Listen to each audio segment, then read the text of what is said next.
Hello नमस्कार मंडळी, कशा आहात सगळे? आशा करते स्वस्त असाल, मस्त असाल. मी तुम्हा सर्वांचं आणखीन एका नवीन व्हिडिओमध्ये खूप खूप मनापासून स्वागत करीत आहे. तर तुम्हाला व्हिडिओमध्ये सगळा पसारा आणि सगळा राडा दिसत असेल.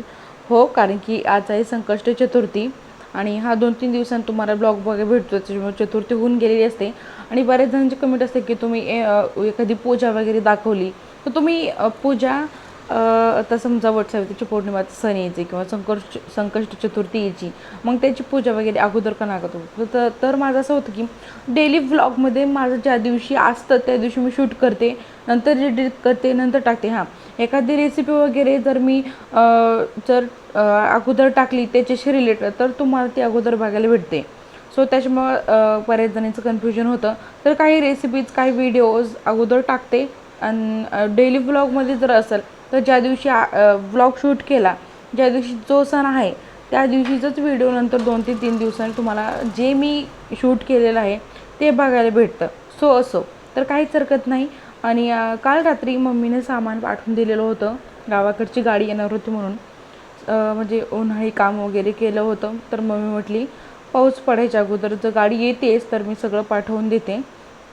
कुरडई, शेवया, चिप्स, खरवडे, डाळी, गहू, ज्वारी, इवन लसण, खूप साऱ्या गोष्टी, कैरी वगैरे. कारण की आता सध्या गावाकडे कैरी आहेत. हां, आणि मी इथं तुम्हाला तर माहीतच आहे सोसायटीमध्ये पाण्याची प्रॉब्लेम आहे. त्याच्यामुळे मी दररोज एक दोन डबे असे धुवून ठेवले होते मोठे. आणि की वर्षभराचे साठवणीचे पदार्थ आपल्याला स्वच्छ डब्यामध्येच ठेवायला पाहिजे, जेणेकरून ते कारण की आता आपण डायरेक्ट दसऱ्यामध्येच नंतर ते क्लीन करतो. त्याच्यामुळे अगोदर मी स्वच्छ डबे घासून उन्हामध्ये गरम म्हणजे हे करून ठेवले होते. सगळं व्यवस्थित ठेवलं. आता इथं तुरीची डाळ माझी गेली वर्षीची काही होती, तर मी काय केलं, जी स्वच्छ डबा घासली डाळ मम्मीने जी दिली होती ती डब्यामध्ये ठेवून दिली आणि जी उरलेली आहे ना ती साईडला ठेवते, जेणेकरून अगोदर ही संपवेन आणि नंतर मी दुसरी ही करीन. तर ना उन्हाळ्यामध्ये सगळीकडं ऊन असतं, फक्त मोगऱ्याला शक्यतो फुलं असतात. पण कसं असतं ना, गुलमोहर जो आहे ना तो सगळ्यात जास्त उन्हाळ्यामध्ये त्यांना फुलं येतात. मग मला एक थोडंसं टायटल आठवलं होतं, सो मी तिथं टाकलं आणि तर मस्त असे फुलं आणि कसं झालं ना, माझी जी किचनची गॅलरी आहे ना त्याच्यासमोरच हे झाड आहे. त्याच्यामुळं वाईब्स खूप छान येतात ना, संध्याकाळी पण इतकं छान वाटतं. आणि त्यातली देत ना संध्याकाळी इतकं मस्त वारं सुटलं होतं, तर त्याचे क्लिप पण मी घेतलेले आहेत, मी पुढच्या व्हिडिओमध्ये सेंड करते.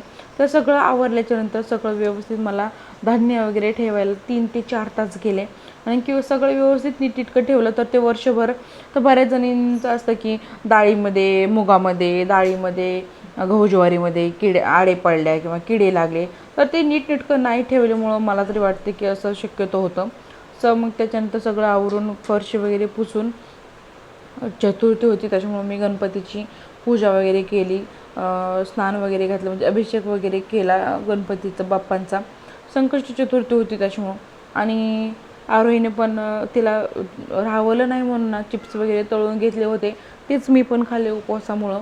आणि नंतर बघा आता संध्याकाळी स्वयंपाकाची तयारी माझी चालू होती, आणि की रात्री लय गडबड होती, भांडे वगैरे, कपडे, पाणी भरायचं असतं, स्वयंपाकाची तयारी. म्हणजे त्याला अर्धा तास स्वयंपाक तरी अगोदर करून रेडी ठेवूयात. तर ही रेसिपी खूप खूप खूप खूप खूप खूप दिवसांची आहे आणि ही याच्या अगोदर मी आय थिंक टाकलेली होती, पण ती जेव्हा स्टार्टिंग व्लॉग सुरू केलं तर मी तेव्हा टाकलेली होती. मस्त रेसिपी आहे आणि मम्मीने कैऱ्या दिलेल्या होत्या कलमी आंब्याच्या घरी येऊन. म्हटलं ही रेसिपी तो बनता आहे यार. तर मी काय केलं, एक मस्त आंबा धुतला, त्याच्यावर फक्त जे साल न काढता मस्त अशा छोट्या छोट्या फोडी केल्या. तुम्ही तुमच्या आवडीप्रमाणे याच्या फोडी करू शकता. त्या ठिकाणी ना लसण आणि कच्चे शेंगदाणे घेतले मी 5-7 चमचे, एक मूठ घेतले तरी देखील चालतं. आणि ते उकळीमध्ये कुटला, मिक्सरमध्ये कुटू नका, नाही तर चव नाही येणार गावाकडची त्याची ना. मस्त असं हळद आणि मीठ समप्रमाणामध्ये टाकून घेतलं. त्याच्यामध्ये लसण आणि जे शेंगदाणे कुटले होते कच्चे, सो त्याच्यामध्ये टाकून घेतलं आणि मस्त असं मॅग्नेट करून घेतलं. हे तुम्ही 8 ते 10 दिवस एन्जॉय करू शकता. 8 ते 10 दिवस शक्यतो राहणारच नाही, तर 2-3 दिवसामध्ये संपून जाईल. इतके टेस्टी लागतं. आणि जेवायच्या अगोदर हिला अर्धा तास जर बनवून ठेवले ना, ते मीठ, हळद, लसण, शेंगदाण्याचं चव मस्त असं अप्रतिम लागतं आणि 2 दिवसामध्ये खरंच संपून गेलं. तुम्हाला म्हटल्याप्रमाणे संध्याकाळीचा सनसेटचा व्ह्यू मी या ठिकाणी घेतला होता. आणि माझी कमळगट्ट्याची माळ ना माझ्याकडून वाढली होती, त्याच्यामुळे ना मला चला गेल्या वेळेसची मी गाठली होती, आता ह्या वेळेसचं पण मी तुमच्यासोबत व्हिडिओ शेअर करते. कमळगट्ट्यांची बिया सेपरेट पूर्णपणे केल्या. आता ना याला गंज वगैरे कीड वगैरे लागू नये म्हणून मी कापूर, भीमसेनी कापूर आणि तेल याच्यामध्ये मिक्स केलं आणि मस्त असं एक दिवस मी ठेवलं. त्याच्यानंतर ना दुसऱ्या दिवशी कॉटनच्या कपड्याने मस्त असं बिया पुसून घेतल्या आणि एक एक एक एक एक एक एक महिने मी ओवत गेले. ओवल्याच्या नंतर ना तुम्ही बघू शकता अशा पद्धतीने गाठ देऊन मी गाठून घेतली घरच्या घरीच माळ. तसं काय झालं की आता ही माळ खूप जुनी आहे, त्याच्यामुळे यातले ना मी जेव्हा ती कापूर आणि तेल मी या ठिकाणी मुरायला ठेवलं होतं ना, तर जेव्हा मी ओवले बीज तर काही ना तुटले. आणि की खूप दिवसांची माळ होती, मी ती तिसरी वेळेस आहे माझी गाठायची आता. त्याच्यामुळं ना मी अगोदर 108 मण्याची माळ होती, तर मला 51च मण्याची माळ करावी लागली. तर नेक्स्ट टाईम मी नंतर मी तुम्हाला सांगेनच. Bye bye.